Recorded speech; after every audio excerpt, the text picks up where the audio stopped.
YouTube మిత్రులందరికీ నమస్కారం. ఈ వీడియో వచ్చేసి అమర్నాథ్ యాత్ర గురించండి. 2025లో జరగబోయే అమర్నాథ్ యాత్ర గురించి. ఈ అమర్నాథ్ యాత్ర 2025లో జూలై 3 నుంచి మొదలై ఆగస్టు 9 వరకు, అంటే కేవలం ఈ సంవత్సరం 37 రోజుల పాటు జరుగుద్దండి. ఇది వరకు 100 రోజులు, అంటే పోయిన సంవత్సరం 2024లో 100 రోజులు ఇచ్చాడు. కానీ ఈ సంవత్సరం కేవలం 37 రోజులే ఈ అమర్నాథ్ యాత్ర జరుగుతుంది. ఇది అఫీషియల్ డేట్ అండి ఇది. ఇక ఈ అమర్నాథ్ యాత్రకి ఎట్లా పడితే అట్లా వెళ్ళలేమండి. దీనికి కంప్లీట్ రిజిస్ట్రేషన్ ప్రాసెస్ ఒకటి ఉంటుంది. మనకి హెల్త్ సర్టిఫికెట్ ఒకటి కావాలి. తర్వాత ఆ హెల్త్ సర్టిఫికెట్ తోటి ఒక రిజిస్ట్రేషన్ మనం చేసుకోవాలండి. అప్పుడు యాత్రా పాస్ అయితే మనకు వస్తుంది. ఆ యాత్రా పాస్ వస్తేనే కానీ మనం ఈ అమర్నాథ్ యాత్రకు వెళ్ళలేమండి. హెలికాప్టర్ టికెట్లు బుక్ అయినప్పుడు, అంటే హెలికాప్టర్ టికెట్లు రిలీజ్ అయినప్పుడు ఆ హెలికాప్టర్ టికెట్ తీసుకుంటే మనకి హెల్త్ సర్టిఫికెట్ చేయించుకోవాలి, కానీ ఈ యాత్రా పాస్ అయితే అవసరం లేదండి. ఈ హెలికాప్టర్ టికెట్స్ అయితే ఎప్పుడు ఓపెన్ అవుతాయో మళ్ళీ మన ఛానల్లో నేను అప్డేట్ ఇస్తాను. ఇప్పుడైతే సోమవారం, అంటే ఏప్రిల్ 14 సోమవారం నుంచి ఈ ఆన్లైన్ రిజిస్ట్రేషన్ ప్రక్రియ అయితే ఆన్లైన్ బోత్ ఆఫ్లైన్ ఈ రెండు రిజిస్ట్రేషన్ ప్రక్రియలు మొదలవబోతున్నాయి. దాని గురించేనండి ఈ vlog. Hi friends, welcome back to my channel Madan Reddy vlogs.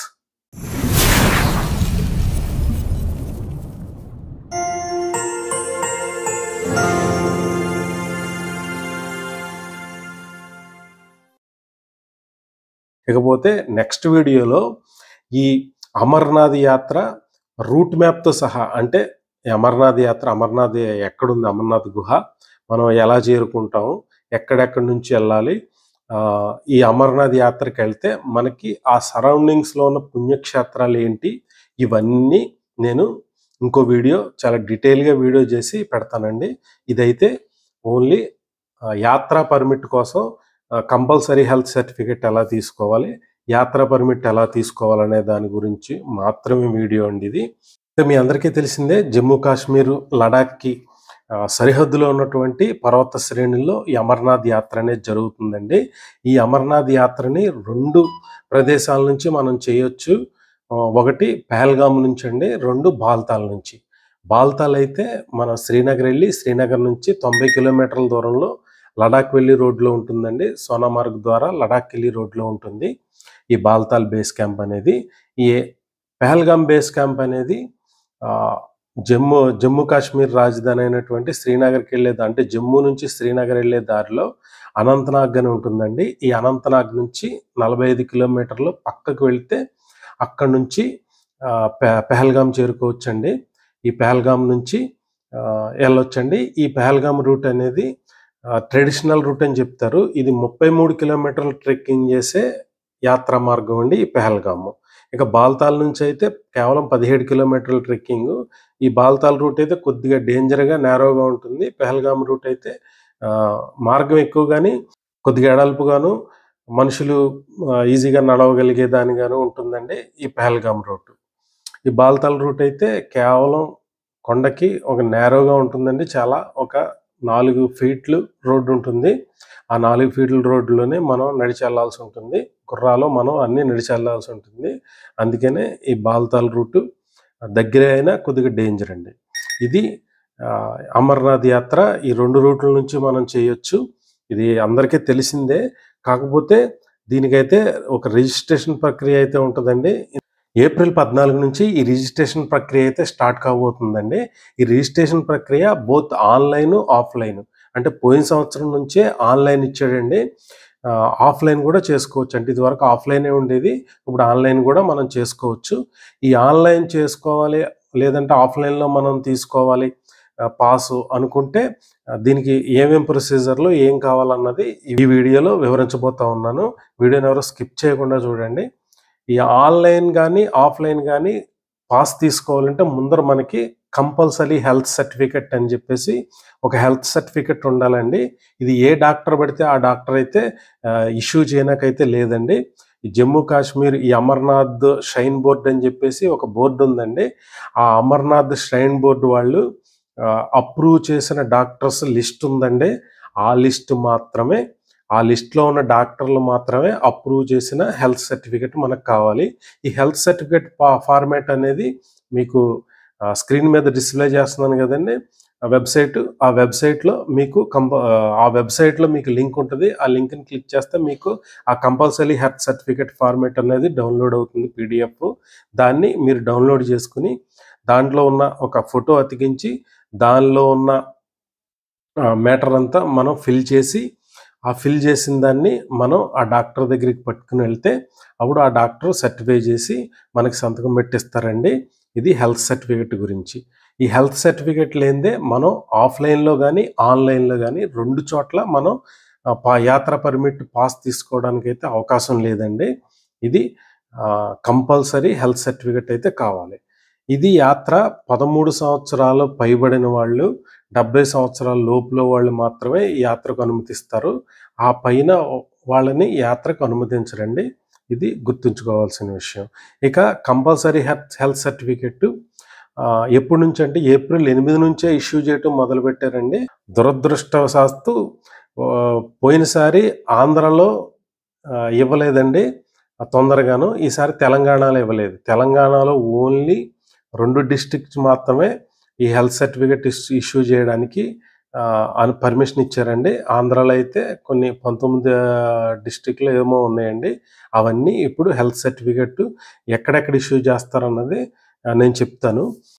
ఆంధ్రాలో అయితే Srikakulam government general hospital Srikakulam అండి. అందులో 10 మంది డాక్టర్లకి వీళ్ళందరూ అసిస్టెంట్ ప్రొఫెసర్లునండి. ఈ 10 మంది డాక్టర్లకి ఈ సర్టిఫికేట్ ఇష్యూ చేయడానికి మనకి అధికారాలు ఇచ్చిందండి Jammu Kashmir Amarnath shrine board. Srikakulam government hospital. ఇక విజయనగరానికి వచ్చేసరికి గవర్నమెంట్ హాస్పిటల్ విజయనగరం. అంటే ఈ డిస్ట్రిక్ట్ హాస్పిటల్ హెడ్ హాస్పిటల్స్ అండి ఇవన్నీని. Government general hospital Vizianagaram. ఇందులో ముగ్గురికి ఇచ్చారండి. ఆ తర్వాత విశాఖపట్నం కింగ్ జార్జ్ హాస్పిటల్‌లో ఈ కింగ్ జార్జ్ హాస్పిటల్‌లో దాదాపు 7గురికి ఇచ్చారండి ఈ అధికారాన్ని. కాకినాడ జనరల్ హాస్పిటల్ అండి. ఈ కాకినాడ జనరల్ హాస్పిటల్‌లో 5గురికి ఇచ్చారండి ఈ సర్టిఫికేట్ ఇష్యూ చేసేదానికి. తర్వాత NTR district government general hospital Vijayawada అండి. ఈ విజయవాడలో దాదాపు 13 మందికి ఇచ్చారండి. 13 మందికి ఈ అధికారాన్ని ఇచ్చారు. తర్వాత గుంటూరు గవర్నమెంట్ జనరల్ హాస్పిటల్. ఈ గుంటూరు గవర్నమెంట్ జనరల్ హాస్పిటల్‌లో 9 మందికి ఇచ్చారు. 14 మందికి ఇచ్చారండి. 9 మందికి కాదు, 14 మందికి ఇచ్చారు. Guntur general hospital, government general hospital. తర్వాత ప్రకాశంకొచ్చేసరికి గవర్నమెంట్ జనరల్ హాస్పిటల్ ఒంగోలులో అండి. ఈ ఒంగోలులో 2కి మాత్రమే ఇచ్చారు. తర్వాత నెల్లూరు గవర్నమెంట్ జనరల్ హాస్పిటల్‌లో 2కి ఇచ్చారండి. తర్వాత Tirupati SVRR government general hospital తిరుపతిలో దాదాపు 4గురికి ఇచ్చారండి ఈ అధికారాన్ని.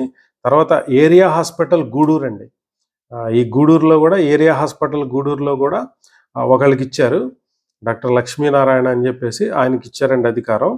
తర్వాత కర్నూలు గవర్నమెంట్ జనరల్ హాస్పిటల్‌లో దాదాపు 5గురికి ఇచ్చారండి. తర్వాత అనంతపురం గవర్నమెంట్ జనరల్ హాస్పిటల్‌లో 3గురికి ఇచ్చారండి. Other YSR Kadapa government general hospital కడపలో 2కి ఇచ్చారు ఆ అధికారం. తర్వాత అన్నమయ్య జిల్లాలో గవర్నమెంట్ జనరల్ హాస్పిటల్ మదనపల్లి. ఈ మదనపల్లి గవర్నమెంట్ జనరల్ హాస్పిటల్‌లో 5గురికి ఇచ్చారండి. తర్వాత మళ్ళీ ప్రకాశం మార్కాపురం. ఈ మార్కాపురంలో 2కి ఇచ్చారండి అధికారం. మార్కాపురం గవర్నమెంట్ జనరల్ హాస్పిటల్‌లో 2కి ఇచ్చారు. తర్వాత ఈ అన్నమయ్య జిల్లాలోనే ఏరియా హాస్పిటల్ రాయచోటి అండి. రాయచోటిలో ఒకళ్ళకి ఇచ్చారు.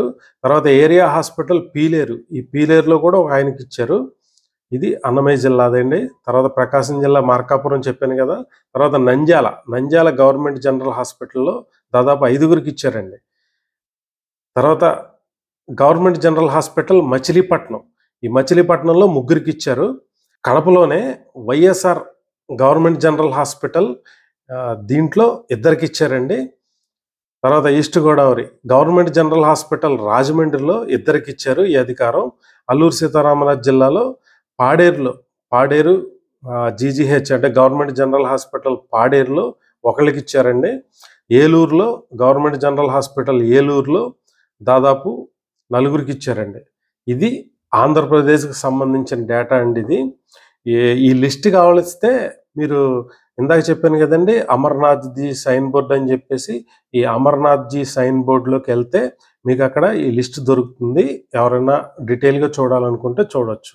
ఇక ఇదే ఇది ఓన్లీ తెలంగాణలో అయితే కేవలం 2 జిల్లాలకే ఒక 2 జిల్లాలకి ఇచ్చారండి. గవర్నమెంట్ జనరల్ హాస్పిటల్ ఖమ్మం అండి. ఖమ్మంలో ముగ్గురికిచ్చారండి అధికారం. ఇంకొకటి government general hospital Mahabubnagar. ఆ మహబూబ్ నగర్‌లో ముగ్గురికిచ్చారు. వారి ఫోను నంబర్‌లతో సహా పీడీఎఫ్ అంతా మీకు అమర్‌నాథ్‌జీ సైన్ బోర్డ్‌లో మీకు కంపల్సరీ దొరుకుతదండి. ఎవరైనా ఈ హెల్త్ సర్టిఫికేట్ డౌన్‌లోడ్ చేసుకునేటప్పుడు ఈ లిస్ట్ గూడా డౌన్‌లోడ్ జేసుకోండి. ఇది మనకి కంపల్సరీ హెల్త్ సర్టిఫికేట్ చేసుకోవడానికి ఇన్ఫర్మేషన్ అండి ఇది. మీరు ఆ డాక్టర్ల దగ్గరికే వెళ్ళి, ఆ డాక్టరే సైన్ చేస్తేనే మీకు ఆ హెల్త్ సర్టిఫికేట్ అనేది వాల్యూ అవుద్దండి. మీకు హెల్త్ సర్టిఫికేట్ అప్‌లోడ్ చేసేటప్పుడు డాక్టర్ నేమ్ అడుగుద్దండి.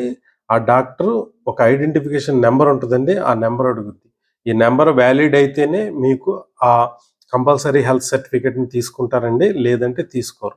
అందరు డాక్టర్లయితే ఇది చేయటానికి లేదండి. ఇప్పుడు నేను ఏదైతే లిస్ట్ చదివి వినిపించానో ఆ డాక్టర్లు మాత్రమే ఈ హెల్త్ సర్టిఫికేట్ ఇష్యూ చేయడానికి అర్హులండి. ఇది గమనించుకోండి. తర్వాత రెండోది ఇంక హెల్త్ సర్టిఫికేట్ అయిపోయిన తర్వాత ఈ హెల్త్ సర్టిఫికేట్ ఎవరైనా అమర్నాథ్ యాత్రకు వెళ్ళి ప్రతి ఒక్కళ్ళు ఈ హెల్త్ సర్టిఫికేట్ చేసుకోవాలండి. ఇక పర్మిషను. ఈ హెల్త్ సర్టిఫికేట్‌ని బట్టే పర్మిషన్ వస్తదండి మనకి.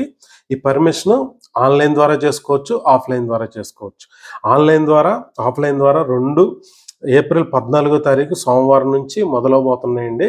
సీట్లయితే చాలా పరిమితంగా ఉంటాయి. రోజుకి ఒక 15,000 మందినే మీకు ఆన్‌లైన్ గాని, ఆఫ్‌లైన్ గాని 15,000 మందినైతే మిమ్మల్ని అలౌ చేస్తారండి. దేశవ్యాప్తంగా అంటే ప్రపంచవ్యాప్తంగా ఎన్ఆర్ఐస్‌ని గాని, లేదంటే మన ఇండియన్స్‌ని గాని ప్రపంచవ్యాప్తంగా రోజుకి 15,000 మందే మనకి అలౌ ఉంటదండి. అది 10 రోజులు అంటే అమర్నాథ్ యాత్ర జూలై 3న మొదలవుద్ది గదండీ! జూలై 13 వరకు ఈ 10 రోజులైతేనే మీకు మంచులింగం చాలా ఆహ్, పెద్దదిగా కనపడద్ది. పోయినసారయితే అసల మంచులింగం సరిగ్గా ఏర్పడలేదండి. మరి ఈసారైనా ఏర్పడిందో, ఏర్పడలేదో ఇంకా వీడియోస్ అయితే బయటికి రాలేదు. బయటికి రాంగానే నేను ఒక షార్ట్ వీడియో చేస్తానండి. అయితే ఈ సంవత్సరం మంచిగా ఏర్పడాలనే కోరుకుందాం. ఒకవేళ ఏం జరిగినా సరే అండి, ఫస్ట్ 10 రోజుల్లో దర్శించుకున్న వాళ్ళకే ఆ లింగం అంటే 9 అడుగులు 9-10 అడుగుల లింగం ఏర్పడుద్ది. ఆ లింగం ఈ 10 రోజుల్లో దర్శించుకున్న వాళ్ళకే అంత పెద్ద లింగం మనకి కనపడుద్దండి. తర్వాత నుంచి వెళ్ళేవాళ్ళకి మాత్రం అది కొద్దిగా కరుగుతా చాలా చిన్నగా అయిపోద్ది. మీకు ఎళ్ళిన సాటిస్ఫాక్షన్ గూడా ఉండదండి. ఎవరైనా మన తెలుగు రాష్ట్రాల నుంచి ఎళ్ళాలి అనుకుంటే ఫస్ట్ 10 రోజుల్లోనే ఎళ్ళటానికైతే ట్రై చేయండి. ఇక హెల్త్ సర్టిఫికేట్ వచ్చేసిన తర్వాత ఈ హెల్త్ సర్టిఫికేట్‌ని మన ఇందాకే చెప్పాను గదండీ! www.amarnathji shrine board అని జెప్పేసి వెబ్‌సైట్ ఉంటదండి. ఆ వెబ్‌సైట్‌లో రిజిస్టర్ అని జెప్పేసి ఒక లింక్ ఉంటది. అందులో రిజిస్టర్ అయిన తర్వాత మీ పేరు ఇవన్నీ ఎంటర్ జేసిన తర్వాత, మీ వివరాలన్నీ ఎంటర్ జేసిన తర్వాత, మీ ఆధార్ కార్డ్ ఎంటర్ జేసిన తర్వాత, ఈ కంపల్సరీ హెల్త్ సర్టిఫికేట్‌ని ఎంటర్ జేసిన తర్వాత, అప్పుడు మీకు అవన్నీ అప్‌లోడ్ అయిన తర్వాత మీకు యాత్రా పాస్ అనేది ఇష్యూ అవుద్దండి. ఈ ఫస్ట్ 10 రోజులైతే చాలా తొందరగా అయిపోతాయి. ఈ పాటికే మీరు హెల్త్ సర్టిఫికేట్ తీసుకొని ఉండాలండి. ఒకవేళ ఎవరైనా తీసుకోకపోతే ఈ సోమవారం లోపల తీసుకొని 10 రోజుల్లోను మీకు అప్‌లోడ్ చేసుకొని మీ యాత్రా పాస్‌నైతే పొందండి. ఇక ఆన్‌లైన్‌లో మీకు దొరక్కపోతే ఆఫ్‌లైన్‌కి కూడా ఎళ్ళొచ్చండి. ఈ ఆఫ్‌లైన్‌లో ఎట్లా ఇస్తారన్నది నేను చెప్తాను. ముందర ఆంధ్రప్రదేశ్. ఆంధ్రప్రదేశ్‌లో చిత్తూరులో ఉన్నటువంటి పంజాబ్ నేషనల్ బ్యాంక్ అండి. తర్వాత కడపలో ఉన్నటువంటి పంజాబ్ నేషనల్ బ్యాంకు, నెల్లూరులో ఉన్నటువంటి పంజాబ్ నేషనల్ బ్యాంకు, వైజాగ్‌లో Punjab national bank and SBI. కర్నూలులో ఎస్‌బీఐ ఓన్లీ. గుంటూరులో పంజాబ్ నేషనల్ బ్యాంకు, విజయవాడలో పంజాబ్ నేషనల్ బ్యాంకు. ఈ బ్రాంచుల్లో మాత్రమే మీకు ఆహ్, ఈ ఆఫ్‌లైను స యాత్ర పర్మిట్ అయితే ఇస్తారండి. ఈ బ్రాంచుల్లో మాత్రమే. వైజాగ్‌లో చాలా ఎస్‌బీఐలు ఉంటాయి గదండీ! ఏ ఎస్‌బీఐ బ్యాంక్‌లో ఇస్తారని జెప్పేసి మీకు డౌట్ రావచ్చు. పర్టిక్యులర్‌గా ఒక్క బ్రాంచ్‌లోనే ఇస్తారండి. ఆ బ్రాంచు కోడ్, ఆ బ్రాంచ్ ఎక్కడ అడ్రస్సు, ఇవన్నీ మీకు అమర్నాథ్‌జీ సైన్ బోర్డ్‌లో మీకు అన్నీ దొరుకుతాయండి. ఆ వెబ్‌సైట్‌కి వెళ్ళి మీరు చూసుకుంటే వైజాగ్‌లో ఎస్బీఐ ఏ బ్రాంచ్‌లో ఇస్తున్నారన్నది మీకు తెలిసిపోతుంది. లేదంటే వైజాగ్‌కి వెళ్ళి ఏ ఎస్బీఐ బ్రాంచ్‌నన్నా సంప్రదిస్తే మీకు ఏ ఎస్బీఐ బ్యాంకులో ఇస్తున్నారో మీకు వాళ్ళు చెప్తారు. ఇక పంజాబ్ నేషనల్ బ్యాంక్ అయితే 4, 5 బ్రాంచులు ఉండవండి. ఎక్కడైనా ఒకటే బ్రాంచ్ ఉంటది. అందుకని నేను ఈ పంజాబ్ నేషనల్ బ్యాంక్ గురించి ఎక్కువ చెప్పట్లేదు. ఇక తెలంగాణ విషయానికొస్తే సికింద్రాబాద్‌లో ఉన్నటువంటి పంజాబ్ నేషనల్ బ్యాంక్ అండి. ఇది రాష్ట్రపతి రోడ్‌లో ఉంటది. ఈ సికింద్రాబాద్ పంజాబ్ నేషనల్ బ్యాంక్‌లో ఇస్తారు. తర్వాత కరీంనగర్ పంజాబ్ నేషనల్ బ్యాంక్ అండి. తర్వాత మెదక్‌లో ఉన్నటువంటి పంజాబ్ నేషనల్ బ్యాంకు. ఇక సిద్దిపేటలో ఉన్నటువంటి పంజాబ్ నేషనల్ బ్యాంకు. ఇక హైదరాబాద్‌లో మన చార్మినార్ దగ్గర ఉంటదండి. పత్తరగంజ్ అని చెప్పేసి. అక్కడ జమ్మూ కాశ్మీర్ బ్యాంక్ ఉంటదండి. జేకే బ్యాంక్ అంటాం. ఈ జేకే బ్యాంక్‌లో గూడా ఇస్తారండి హైదరాబాద్‌లో. ఇక హైదరాబాదు ఎస్‌బీఐ కోటిలో ఉన్నటువంటి కోటి బ్రాంచ్ ఉంది గదండీ! ఆ కోటి బ్రాంచ్‌లో గూడా మనకి ఈ యాత్రా పర్మిట్‌ని ఇష్యూ జేస్తారు. ఇక ఆహ్, పంజాబ్ నేషనల్ బ్యాంకు హిమాయత్ నగర్ అండి. హిమాయత్ నగర్ బ్రాంచ్‌లో గూడా మనకి ఈ ఆఫ్‌లైన్ యాత్రా పర్మిట్ అయితే మనకిస్తారు. ఇది తెలంగాణలో ఇచ్చే బ్యాంకు బ్రాంచులనమాటండి. వీటిల్లో తప్పించి ఇంకెక్కడా గూడా మీకు తెలుగు రాష్ట్రాల్లో ఈ ఆఫ్‌లైన్ యాత్రా పర్మిట్‌నయితే ఇవ్వరు. ఇవైతే నోట్ చేసుకోండి ఎవరన్నా అమర్నాథ్ యాత్రకి వెళ్ళదలుచుకుంటే. ఇది ఈ అమర్నాథ్ యాత్ర చేసేవాళ్ళకి యాత్రా పర్మిట్ గురించి ఎలా పొందాలనే దాని గురించి వీడియో అండి. వీడియో నచ్చితే లైక్ చేయండి, షేర్ చేయండి. ఇలాంటి మరిన్ని ఇన్ఫర్మేషన్ వీడియోల కోసం నా ఛానల్‌ని సబ్స్క్రైబ్ చేసుకోండి.